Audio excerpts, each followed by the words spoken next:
We are often told by countless adults that our youth are the best years of our lives, but they are wrong.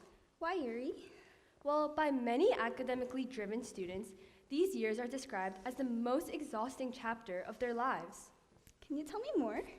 Well, Chloe, I think you'll actually be the perfect example in understanding this feeling. Can you tell us about your daily schedule? Well, I wake up at 7 a.m. and head straight into a full day of classes, student council, and multiple clubs that demand my attention just to keep up. After school, I head to games for the teams I manage, taking player stats and keeping track of equipment. After games, I make my way to cram school for additional subjects, and after arriving home at around 11 p.m. is when I shower and eat a quick meal before getting started on my homework, wrapping up at around 3 a.m., only to wake up the next morning and begin the cycle over again. Hi, my name is Chloe. And I'm Yuri, and today we are here to talk about how we were raised to burn out. Lately, this pattern of emotional exhaustion and depletion has become normal. But what exactly is burnout? According to Christina Meslach, burnout is a state of complete mental, physical, and emotional exhaustion caused by prolonged and excessive stress.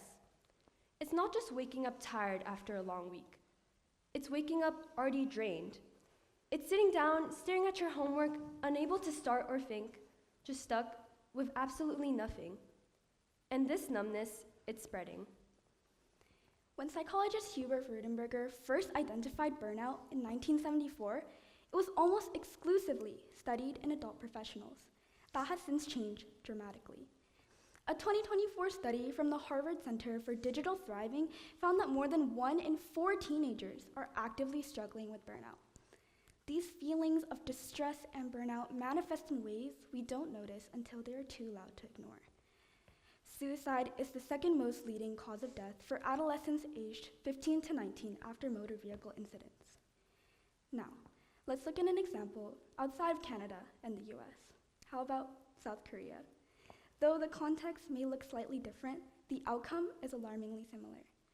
For example, a male student in North Gyeongsang province was found dead after he had reportedly jumped off his apartment building. He was a model student with no past records of being bullied and was well liked among his peers. He had felt the looming pressure to succeed academically and pushed himself endlessly until it was too much. His last words were written on a note. "My head is eating away at my heart. I can't take it anymore." This is the outcome of burnout. So, how did this burnout culture even start? Today, the pressure on teenagers look fundamentally different from what previous generations experienced. Well, we can blame the institutions for that. It is no longer enough to just show up, work hard, and do well. These days, you need stellar academics, leadership positions, volunteer hours, basically a carefully curated future plan, all before you turn 18. I mean, isn't the hard part in life supposed to come after we graduate? Why are so many of us experiencing it right now? As I stand here, I'm preparing for AP exams, working to meet yearbook deadlines, keeping up with my academics, and running for student council president. And somewhere in between all of that, I forgot how to rest. I forgot how to live life. And it's not because I wanted to, it's because that's how the institution shaped me. And this drive that they placed in me may have made me an ambitious, high-achieving student, but it also created this relentless pursuit for achievement. And over time, it didn't just cause stress, it created the cycle of burnout. But it wasn't always like this. When we talk to our parents, they describe a completely different kind of teenage life, one where they went outside, and they didn't constantly have to think about what their future would look like. So what changed? What used to be enough is no longer enough. And when we're being asked to prove and plan our futures before we've even had the time to fully experience them, that's when burnout begins. So we've talked about the institutions, but what about social media? Quick question. Do you guys start on your homework right away when you get off of school? Because I definitely don't. I go home, I lie in bed, and I just tell myself 5 more minutes. But 5 minutes quickly turn into 10, and 10 turns into 20, and just hours of doom scrolling pass by. But then a video pops up. 16-year-old high school student launches their own successful business. That's when the dopamine from scrolling stops and the comparisons begin. Realizing I've just been scrolling for hours while people out there are accomplishing so much more. Psychologist Leon Festinger called this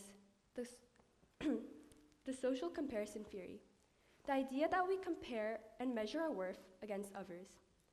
And by others, you would expect it to mean just our friends, but no, it refers to the whole world. And social media makes sure of that. They show everyone at their best, their highlights, and all their achievements, but how come we never see the failures? So we continue to scroll, compare, study out of guilt, stay up late, go to sleep late, and wake up tired just to do it all over again. And over time, we don't just get tired, we burn out. But what if I told you that burnout can actually be great? It seems like in every daily news article, social media post, and this very TED Talk, we are warned about its harmful effects and how to avoid them. However, I see it slightly differently. A 2025 article by Venkatesh from Nath presents the issue in a different light. He says that burnout can act as the blunt truth teller calling for reform within our work environments. I cannot agree with him more. Burnout is the signal to act now, warning institutions and individuals alike to not only consider different pathways of success, but to define it in a way that we have never considered before. To abandon the traditional view of academic success directly transitioning into a well-paying job, and to define success in our own ways. This thought first came to me on my way to UBC for a volunteer opportunity I knew I wasn't going to particularly enjoy.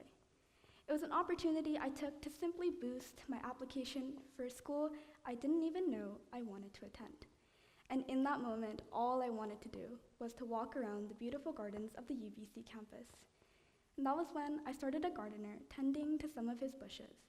And up until that point, I had believed that academic success was the only gateway to fulfillment.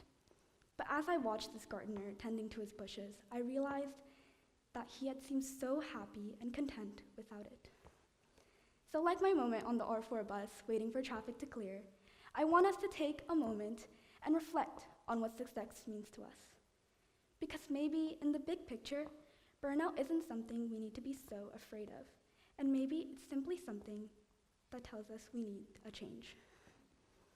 Hey Chloe, are we the problem here? I don't think so, Yuree. Let's talk about that. If these systems and institutions are what's pushing us towards burnout, then no amount of self-discipline is ever going to fix that. Institutions can start by creating more personalized learning environments where students are able to explore what they're good at and what they're interested in. Because when we give students a chance to explore their creativity, we will end up with a generation full of passion and engagement. Additionally, schools need to move away from this factory model of education where students are forced into the same pace to learn the same material with deadlines and tests structured so that we push students towards burnout. Our education should be structured to support students and not to overload them. The problem isn't that we can't handle burnout. It's that we weren't raised to live lives like this in the first place. Because if these years are supposed to be the best years of our lives, then why are we so tired all of the time? Even our parents didn't live like this, and it's evident in the way that they experienced their youth. We dreamed about the future, about living, about actually having fun. And without even realizing it, some of us have traded that for lives that don't even feel like ours anymore. So maybe burnout is just telling us that something isn't right, and that the way we're living and learning isn't right. So if we take a moment to listen and really think about this, maybe students can begin to enjoy and find joy when thinking about their future, so we can all stop burnout. Thank you.